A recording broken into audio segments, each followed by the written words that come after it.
જો હું ખોપીના લોકોને સમજાવવા માટે ગયો, ખોપી સાગબારા તાલુકાના ખેડૂતોને સમજાવવા માટે ગયો કે આજનો કાર્યક્રમ આપણે મોકૂફ રાખ્યો છે અને હવે પછી સરકારમાં આ જમીન બાબતે મંત્રણા થશે અને પછીનો કાર્યક્રમ પછી આપણે વિચારીશું. ત્યાં સુધી સરકાર પર આપણે એમનો વિશ્વાસ રાખીએ, આ સમજાવવા માટે જતો હતો.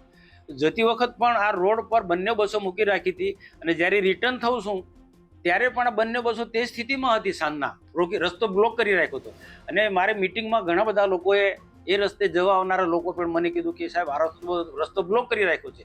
એટલે રિટર્નમાં જ્યારે હું આવું છું ત્યારે તે સ્થિતિમાં બસો હતી અને અમારા કાર્યકર્તાએ કીધું કે મને આ બધા અમારા વાહનો જવા દો. ત્યારે એમની સાથે ત્યાંના જે પોલીસ અધિકારીઓ હતા ને જંગલ ખાતાના અધિકારીઓ તેમની સાથે રકઝક થઈ. એટલે હું ગાડીમાંથી ઉતર્યો.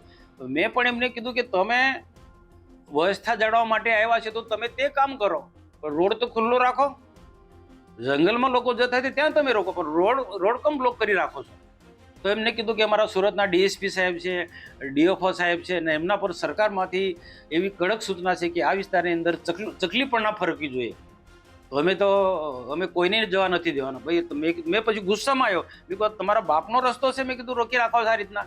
લોકોને જતા કમ રોકો છો? જાહેર રસ્તો છે, કોઈ પણ રસ્તો જોઈ. અને એવું થોડું કે આ જંગલની જમીન ખેડનારા લોકો એકલા જ આ રસ્તે જાય છે. અહીંયા તો આ જાહેર રસ્તો છે. સાગબારાથી ડેડિયાપાડા, ડેડિયાપાડાથી સાગબારા વચ્ચે નો જાહેર માર્ગ છે, એ તમે રોકી ના શકો. તો આ જ પ્રકારની અમારી રકઝક એના હાથે સાથે થઈ. એમાં એક પોલીસ વાળો હતો, એ થોડો પીધેલો હતા. આમ તો લગભગ બધા પોલીસવાળા બધા પીધેલા હતા. તો એમાં એક બે લોકો ગાળાગાળી કરીને નિમ્ન કક્ષાની ગાળો બોલી. એ જે પોલીસવાળા એ નિમ્ન કક્ષાની ગાળો બોલી એટલે પછી અમારે ના છૂટકે બોલવું પડ્યા. તમને શોભતું નથી, તમે ગાળો ના બોલો. અમે બહુ સંયમ રાખ્યો છે, પણ આજે ત્યારે જ મારે કહેવું પડ્યું કે એક બાજુ તમે સરકાર અમારી સાથે સમાધાનની વાત કરે છે અને બીજું વાત સરકારમાંથી એવો આદેશ આપવામાં આવે, જંગલ ખાતાના વડાઓ ઉપરથી ગાંધીનગરથી એવો આદેશ આપવામાં આવે છે, ડીએસપીને ને ડીએફઓની સૂચના આપે છે કે આ વિસ્તારમાં ચકલું પણ નહીં ફરવા જેવું. તો શું આ લોકશાહી છે? આદિવાસીઓ પર આ રીતના તમે જુલમ ગુજારો છો, આ રીતના ત્રાસ ગુજારો છો? એ રીતના મેં એમને જ કહ્યું હતું. અને આ બધો આખો વિડીયો ત્યાં કેટલાક લોકોએ વિડીયો ઉતાર્યો છે ને વાયરલ થયો છે. પણ હકીકતમાં હું સાગબારા ખોપી ગામમાં લોકોને સમજાવવા માટે ગયો અને મારી વાત માની પણ ગયા. પણ આ ઘટના પરથી લોકો વધારે ગુસ્સે થયા છે. આ જે ઘટના પછી જે સમાધાનની જે મંત્રણા માટે વાતચીત ચાલતી હતી એના બદલે લોકો વધારે ગુસ્સે થયા છે. હવે કાં તો મારા પર પણ વિશ્વાસ ના મૂકે, અમારી જે ટીમ છે એના પર પણ વિશ્વાસ ના મૂકે, એ પ્રકારની સ્થિતિની નિર્માણ થઈ. અને આ જો વાતાવરણ નિર્માણ કર્યું હોય તો વન વિભાગના વડાઓએ આ પ્રકારનું કૃત્ય કર્યું છે. એમાં ડીઓપો અને ડીએસપી જવાબદાર છે. કારણ કે ત્યાંના બધા પોલીસવાળાને અમુક જે સ્થળ પરના અધિકારીઓને પૂછ્યું, ડીવાયએસપી જે એ છે, પછી બીજા નાયબ સબ ડીએફઓ કક્ષાના જાદવ કરીને છે, આ બધાને પૂછ્યું. તેમને કીધું ગાંધીનગર તેમને આદેશ છે. એમનો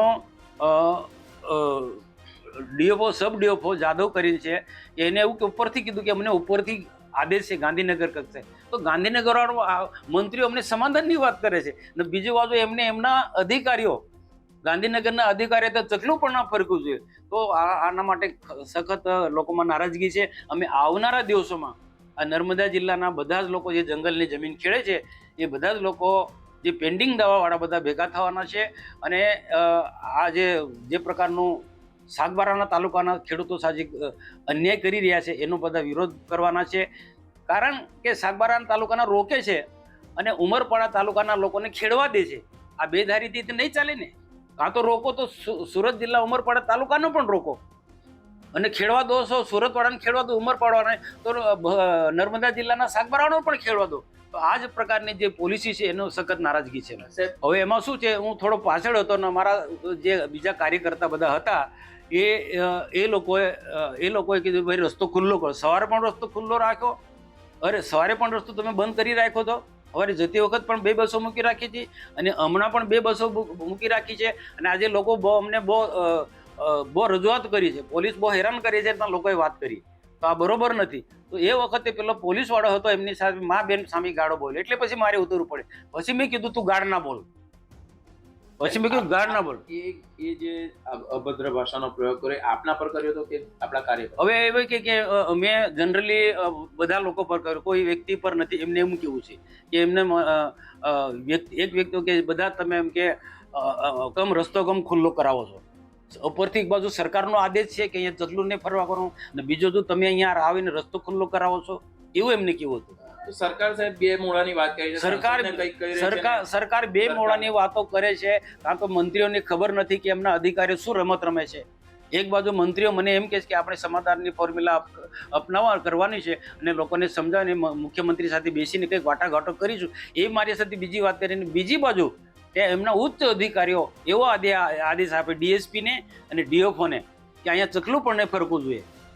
તો આ બે ધારી નીતિ કઈ રીતના ચાલવાની? આદિવાસીને ગેરમાર્ગે દોરે છે, આદિવાસીને હેરાન કરો. અને અમને તો મને જો મધ્યસ્થી બાને તો મારા પર ભરોસો રાખવો જોઈએ.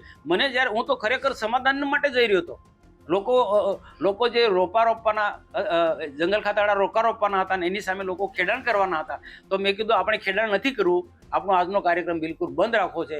ભલે રોપા રોપવા હોય કે જે કરવું એમને કરવા દે, એમનું જંગલ ખાતાનો કાર્ય, આપણે આપણો કાર્યક્રમ ખેડાણનો બંધ રાખવો છે. એ સમજાવવા માટે ગયો તો મારી વાત લોકો માની પણ ગયા. સાહેબ, બીજું કે તમે જે ખેડાણ કરવાનું જે તમે વાત કરી હતી, તો અત્યારે તે તમે સ્થગિત રાખ્યું, પણ ફરી તમે એ જંગલ જમીનમાં ખેડાણ કરવા જવાના છે અને ક્યારે જવાના છે? જો આ વાત હજુ સરકાર સુધી, જે આ ઘટના ઘટી એવા સરકાર સુધી હું પહોંચાડવાનો છે. અને સરકારના જે મંત્રીઓ મારી સાથે ત્રણ મંત્રીઓ જે વાતચીત કરી એમને જ કહેવાનું છે કે ભાઈ આના હવે શું કરવાનું. લોકો તો શું છે, મારી પણ વાત નથી માનવાના. ત્યારે હું સહકાર નહીં આપું તો પણ લોકો એમની રીતે ખેડાણ તો ચાલુ કરવાના છે, કારણ કે સુરતના લોકો ખેડે છે અને આમને રોકવામાં આવે એટલે વધારે નારાજગી છે. હું તો જવાનો છું.